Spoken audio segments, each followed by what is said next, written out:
When you picture QAnon, you probably imagine a guy in a basement with like 14 browser tabs open, or maybe this guy. You probably don't imagine a yoga influencer in Bali typing about raising your vibration between #wellness and #mumlife sort of stuff. And yet, that's exactly where QAnon found one of its most effective gateways. Not in rage, but in pastel optimism. Because the truth is, the wellness world wasn't hijacked overnight. It was already built on distrust of institutions, the worship of intuition, and the fantasy that purity equals power. All QAnon did was slide right in, rebrand itself with a softer filter and whisper, "You're not just healing, you're awakening."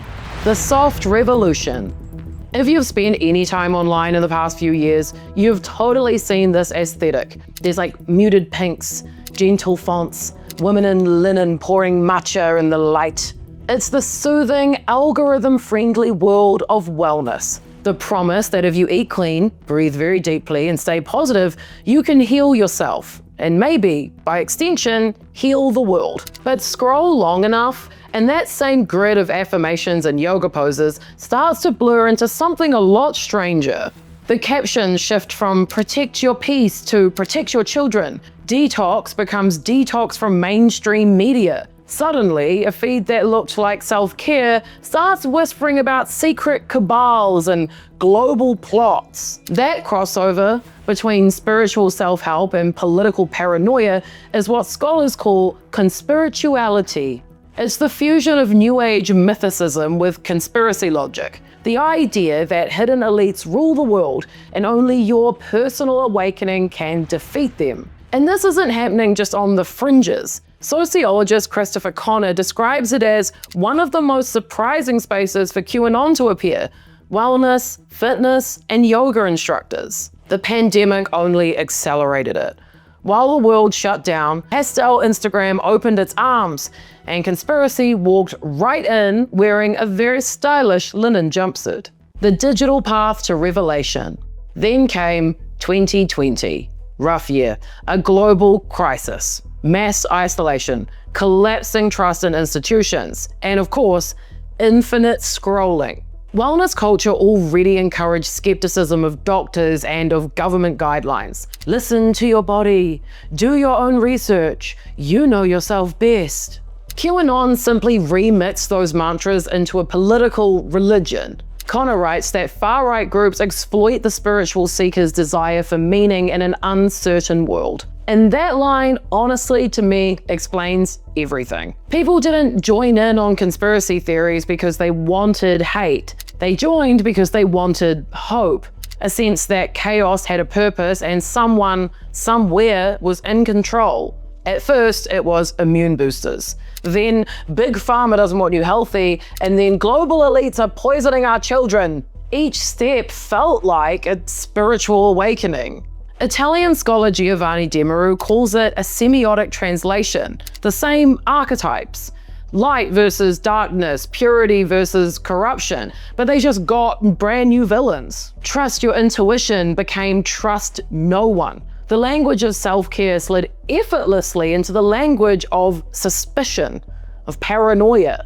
Meanwhile, social media design amplified it. Algorithms reward emotional content, and nothing spreads faster than maternal fear and moral certainty. Soft aesthetics disguised hard ideas. As Connor noted, these subcultures, once thought liberal or apolitical, have been Trojan horsed by authoritarian ideas. What looked like empowerment was a rebrand of obedience. It's like fascism, but there's a diffuser running in the background. The political aesthetics of purity. What makes pastel QAnon so effective is that it doesn't feel extreme.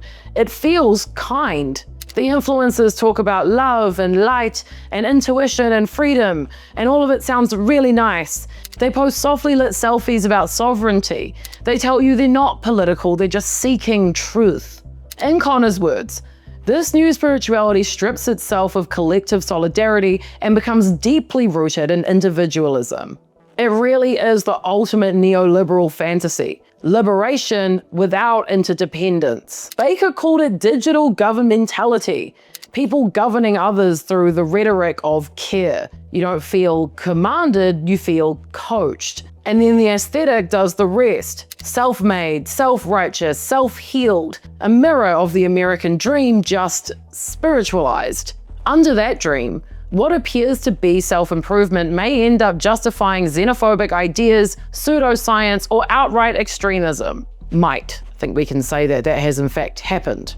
But you know, a smoothie tutorial can slip seamlessly into vaccine denial. A post about toxins can pivot to corrupt elites. The tone never really changes. And the money keeps flowing. Every argument, every fear-based share feeds the algorithm that rewards controversy. Baker again points out that wellness influencers turn the democratic ideals of web culture into vulnerabilities exploited by authoritarianism. The formula is simple.